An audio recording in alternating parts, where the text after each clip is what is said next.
omuntu yenna emu ku nsonga ezampaliriza era ezitukalubya oluusi emitima be bantu okutandikanga okuyisa mu bantu amaaso nti mwalidde. Mwami Morris Kiruma nti mu bulumi mwe tuyita oba kiruma mu kutiisatiisibwa mwe tuyita yes kiyinza okuba kiruma okugamba ataalidde nti yalidde exactly naye wasobola okuba nga waliwo I'm talking about myself and Kasita sikirina ku record oba balya alhamdulillah ekyomukisa omulungi nti amazima oluusi gakerewa naye gamala ne gajja gabakiriya obulimba bubulawo n'olwekyo kiruma nga emikisa gy'okulya gyali gibaddewo oli n'agamba naye bano bantu lwaki tobavaako babbi ba musolo ku luutu eno emabega wano nkubulira ekyama waliwo emu ku ttiimu sijja gyogera bantuukirira kabaga Mwami Sekitto bano balandiroodi babbi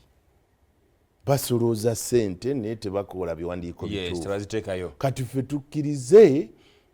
tubaggyeko ssente gavumenti ejazituwa tuweeyo nga information babayita wa whistleblower ffe tubalope nti bwe babajjako nga 10% batuwaako akaffe you get it ne mugamba over my dead body nze ku byama bye nnina mu basuubuzi bye mmanyi mu kiseera kino bwe nfuuka bwe ntyo Mukama nzitenga nga taneebuuzizza nako wallahi ne mugamba tokiddangamu okuvaawo lwafuuka olutalo lwayingiramu ne baminisita kitegeeza olukoolo olumu lwalimu ne baminisita lwo lwagala okulya kaakati ebyo byonna abasuubuzi bwe bamala obimanya nti bibaawo ne bazzaako ki osanga omusuubuzi ng'eyagobawo banne bali maaso ga State House ne bagamba Kasita eveewo minisita aveewo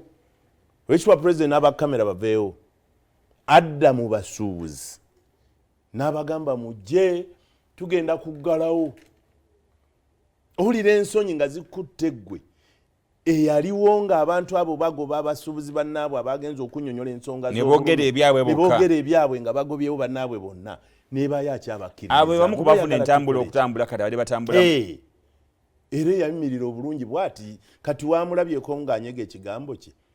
simanyi saagala nnyo okwogera kumanya katono nnyo